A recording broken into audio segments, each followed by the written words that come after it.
appreciate it.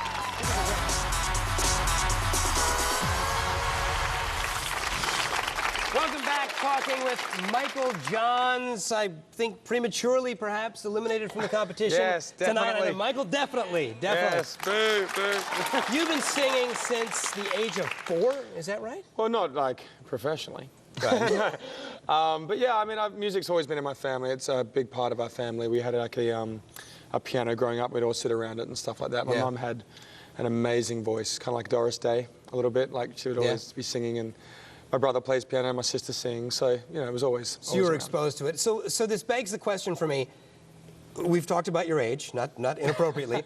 Why did you wait till the last possible year that you could audition for Idol to audition? Because at 29, that's it. Next year, there is no Michael Johns. Yeah, well, I said this to Randy in San Diego. I said, hey, you should only have to do it once, right?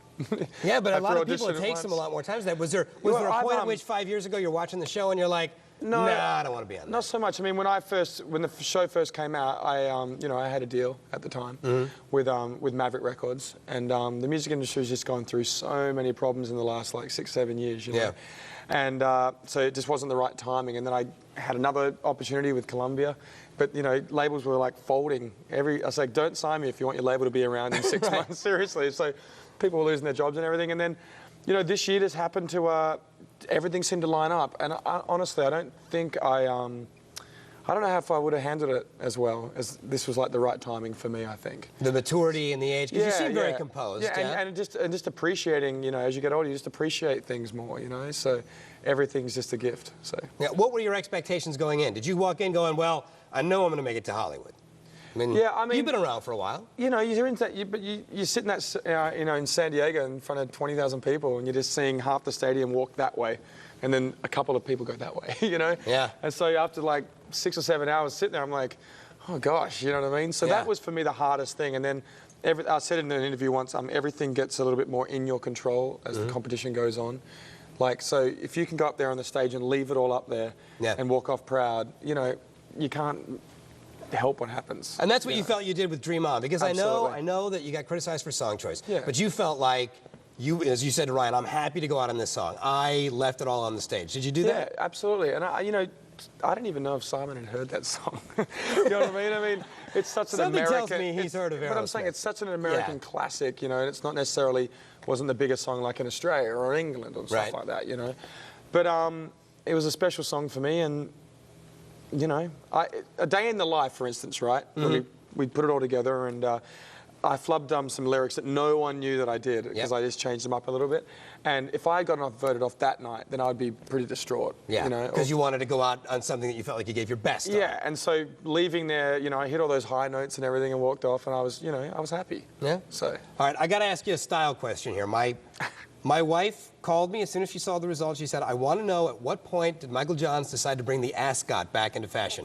Well, it was interesting. Miles is a stylist, and we're good friends. And he kept on saying to me, when are you going to bring it back on? I said, you know what?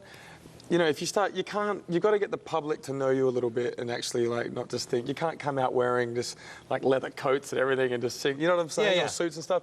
So it's a growing process. And you know, that soul song just spoke to me, and it was so classic, like 60s kind of soul. Yeah. And, you know, I changed that. I mean, I changed that from a country song into a soul song. To a soul song. Great arrangement. Oh, thanks so much, mate. And, you know, I thought, you know, we've got to have a big outfit, so it's time to step it up fashion-wise. Yeah, and you did. So that's what we did, and it was a risk, and hopefully it paid off. I couldn't pull off the ascot. Maybe that's why I'm sitting here. Well, no, I don't think the ascot had anything to do with it. No. That's it.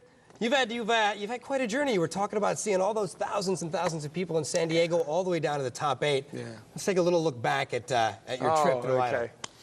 Jeepers. As a musician, all you can really ask for is a chance just to get on a stage and have people say whether they like you or not. My love is growing stronger, baby, as you become a habit to me. Okay. I thought that was a very good audition, Michael.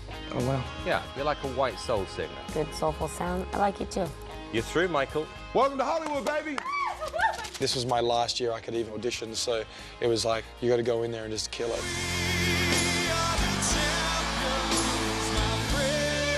This was your moment, your shining moment, and I'm so proud of you. This is the first time with you I saw star potential. It's all wrong, but it's all right. It's all wrong, yeah. That was a blazing high performance. Nice job. You're a star, a rock star. I think this is the best I have heard you sing. Whatever happens from here, I know that I've done my best. But it's all right.